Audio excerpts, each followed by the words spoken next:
Hey everyone, I've got some really interesting shares for you today, and I want you to listen in because there's some really good things in here. I want to ask you, how is your relationship with your behavior? How is your relationship with your behavior? Well, what does that mean, Jesse?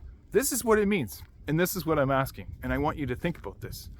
I also want you to think about the red shirt and the hoodie that I was wearing yesterday. Is this the same hoodie and red shirt that I'm wearing today? Well, yes, it is. And this is not the Mandela effect. Side joke, little dry, but you get the picture. So, back to the original question. The relationship with your behavior or behaviors. I'm going to start you with a story. This morning, I am not immune to feeling the feels and not feeling the best parts of my day. And what does that mean? Well, I occasionally have the rough thoughts. I occasionally go into the doom and gloom like everybody else. And today, no exception, I had my moments. This morning, what did I do? I didn't have any of my eats. I didn't have my smoothie, and I was doing this, what do I start first today other than the stuff that I've already taken time to do? And what I realized was, after trying to log into a couple of accounts and forgetting my passwords and not being able to log in, and after the second one, I was having some issues with it as well. I noticed that I wasn't addressing something. I was addressing two things. The first was I wasn't properly nourishing my body, and I wasn't going into a fast. And I've done a fast before. I've done a 6-day water fast in January, and I'll talk about that another time. What I was doing was I was bringing about the doom and gloom myself. And I was observing that. And I was observing it in the sense that if I continued to do it, I was continuing to bring about that energy myself. So I was observing myself, almost as if I was outside myself, the behavior of me pandering to more negative stuff. And as I was flipping through some of my social media this morning, I watched myself go, oh, that doesn't feel good. Oh, that doesn't feel good either, but I can't stop. Oh, yes, I can. And what I realized in that moment was I hadn't had my smoothie. I hadn't put the nutrition in my system. I hadn't properly hydrated like I typically do. And my body, some of the things that I wasn't putting in my body that I should have been were also helping to push me further into this doom and gloom cycle. So when I started to acknowledge that myself, was getting irritated, nothing was working, I was going, what is this really about? And just before I had that thought too, I called one of my colleagues who's a practitioner, and I said, hey, because I'm doing a meeting tonight, and I said, hey, by the way, do you feel like I should be going on camera tonight? And if so, should I expect that? And she happened to say, well, yeah, that could be a thing. You could be doing that. And it was in that moment where I went, wow, okay. I'm watching myself. I'm listening to myself say these things. And then when I said, not to worry, I just have a few nerves right now. I'm going to get through this. Don't worry about it. But I had to have that phone call to hear myself, to acknowledge that I was doing that. And when I acknowledged that I was doing that, I was able to figure out that I was putting off looking after myself properly. I was putting me first, which I've been talking about with you. Now, you might say, whoa, Jesse, you broke one of your cardinal rules there. You're looking after yourself. You know what? You're right. But here's the difference. Every day I'm doing this consistently, and it doesn't matter the quantity of the consistency. It just matters that I've been doing it every day and showing up for myself. Although today, what was different was there were a couple little differences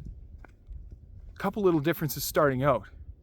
And if you're like human, like if you're a human like I am, a couple little differences will mean that you become a little bit complacent, and not to the point where you're actually missing things. It's just, if it's a little out of your routine, you tend to miss one or two little things which cascade into other things that you're doing, and you miss part of your morning because you're doing other activities which you didn't expect to be doing, and blah, blah, blah, blah. On it goes, right? Where do we come back from that? Well, the relationship with my behavior was as such that I recognized it was a program. And when I started to take responsibility for myself, I said, I'm going to do one thing right now. I'm going to study. I'm going to review my notes so that I can prepare for my meeting tonight in case I do go on camera. And everything else right now is the universe was sending me a clear signal that I shouldn't have been working online, doing my social media, and doing other parts of my business that I had no business doing. It was showing up saying you're locked out or you're not supposed to be in here. Should have been in that moment a signal for me to go, oh yeah, what does that mean? But instead, I turned on the program, which was anger, a little bit of irritation. Why can't I do this? So what that does is it forces one's body down. It put my body, the frequency, it lowered the frequency of my body where I was attracting that kind of energy. And Aaron Doughty talks about this too. He talks about how if you are thinking, if you are interacting with thoughts, and you are in a place where you are doing that, you are not picking up the higher frequency thoughts that are out there in the ether. You are in fact bringing in more of the same, which is keeping you in that. Now, if you interact with more of the same, what are you going to get? More of the same. So you need to have a higher level of thought. In order, you need to you need to obtain a higher level of thought in order to be able to get out of that. Otherwise, you're going to get more of the same. So, if you put resistance on what you're supposed to be doing, you're also going to be putting a lower frequency vibration out there. Now, don't get me wrong. A little bit of pressure is okay. But when it comes to the point of when it's really forcing you, and I mean forcing you to the point where it's aggravating and it's causing resistance, like, I don't want to do that. I'm not doing that. I'm not doing that. You're already lowering your frequency, and it's already forcing you out of the ability to be able to think creatively. And when you're not thinking creatively, you're just getting more of the mundane stuff that isn't really, well, it's resonating with you at that moment. It isn't really resonating at your highest being, isn't it? So when I started to connect with that, after listening to a bit of Aaron Doughty's remarks this morning, I said, well, I've had my smoothie. I've started to do a little bit of me time, and I started feeding my conscious with some really good affirmations. And when I started doing more of that, my being came back. It really felt like I was doing something that was resonating more of what I really wanted to do today, which was talk to you about how important it is to nourish your body in a certain way. And the founder of Mind Valley, what he talks about is he talks about different states of mind, and how if you're in a state of mind, you're only able to think about certain things within that frequency. If you are in a theta or an alpha mind frequency state, you are better able to relax, let things come to you and to let that creative part happen for you. And when you do that, you're not resisting anymore, you're allowing. You're opening yourself up. And this is what I wasn't doing. This is where I wasn't doing anything this morning that was close. Actually, I'm going to take all that back. I was doing this and I was actually showing myself exactly what I didn't want. So that happened for a reason.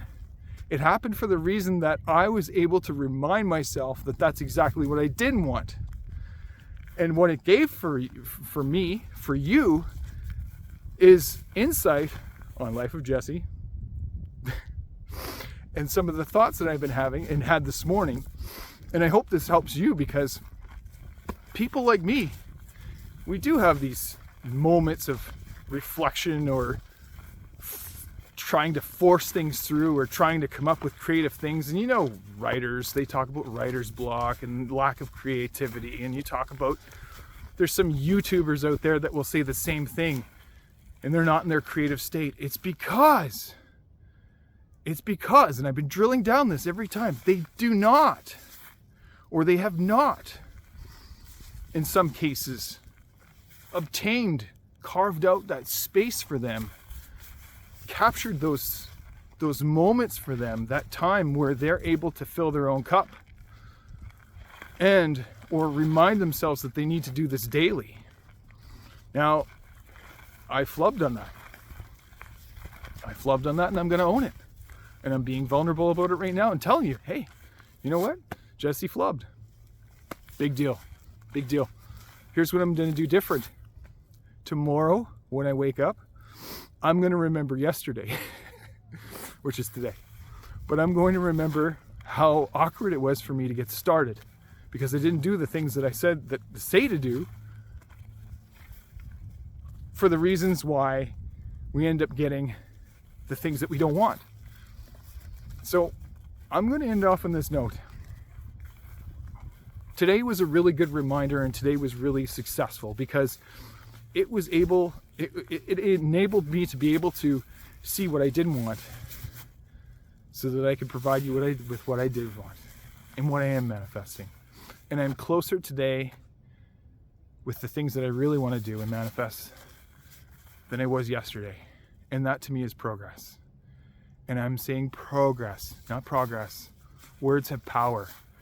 It's either going to be pro for you, or it's either going to be a prog. And what does prog really mean? Is it pro? Is it a process? Is it progressing for you? Or is it just progging and prossing? You decide. I would rather for it to be pro, because pro to me means positive, and it means going ahead. And on that note, I'm going to leave it there. Take care. Take care of one another. Let's do this.